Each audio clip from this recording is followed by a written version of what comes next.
What's going on, everybody? It is I, Strix, back at it with more Marvel Snap, and today is quite marvelous. Yes, the new season of Marvel Snap, featuring the new card, Miss Marvel, ongoing, 4/5.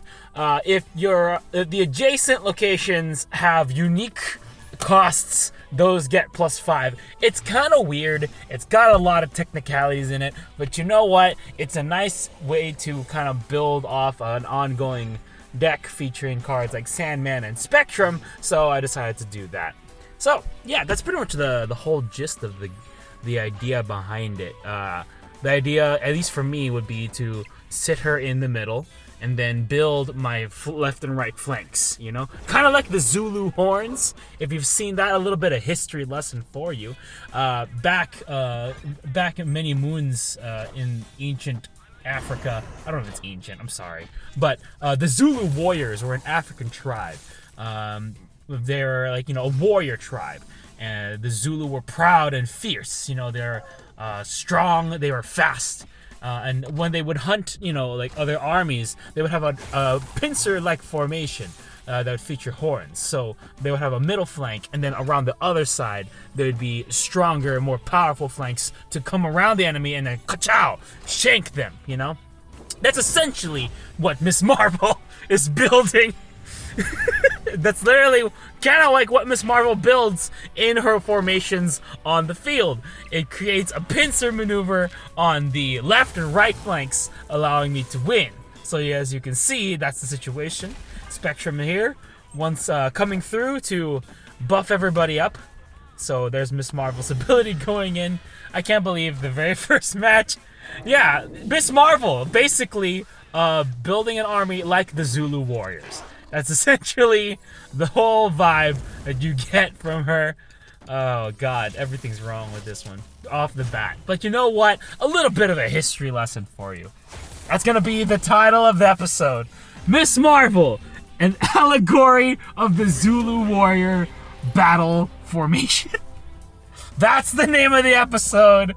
Do not, if you want, for those people clicking on the thumbnail, not exactly sure why that's the case, that is the case. I have no further explanation for you, but there you go. Oh god. Anyway, so back to the deck. So yeah, like I said, that's the whole situation. So this original version of the deck features Miss Marvel as a centerpiece. So right now, that's a problem because Death's Domain, not exactly, Miss Marvel friendly. So that's why there are other options within the deck to try and win. I do have cards like Captain Marvel.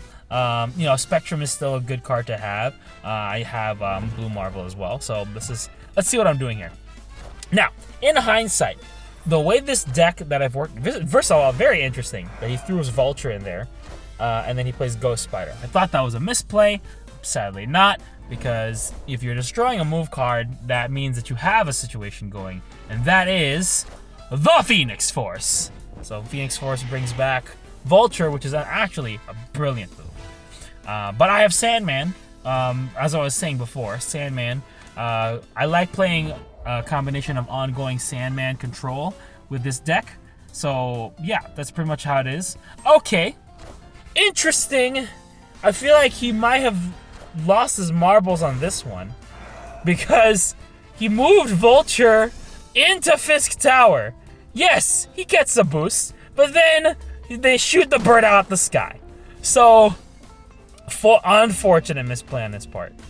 I feel, unfortunately, I don't think he would have won even if he put him, that's the main, but that's just sadly losing a bird friend.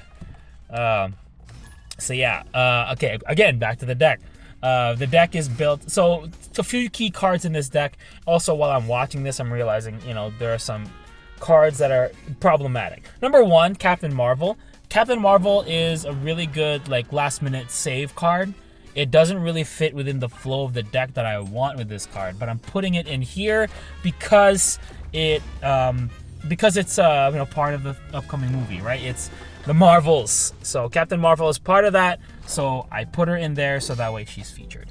That being said, later on, I'm gonna probably adjust her without having her in the deck, because there's just no reason for me to have her if it's not working out proper. Secondly, one of the other cards that I have in here is Ant-Man. Now, the problem with that is Ant-Man requires a ton of cards on the field in order to, in one location in order for his ability to activate. But I also have Sandman in this game, which is more crucial because if I'm steadily building the field to make sure I don't have any cards, I have my cards lay out properly, I can't utilize Ant-Man or Sandman like together because it's not gonna work. So yeah, that's the whole idea behind this deck. I will have a new updated deck coming in, but hope you guys enjoy her today.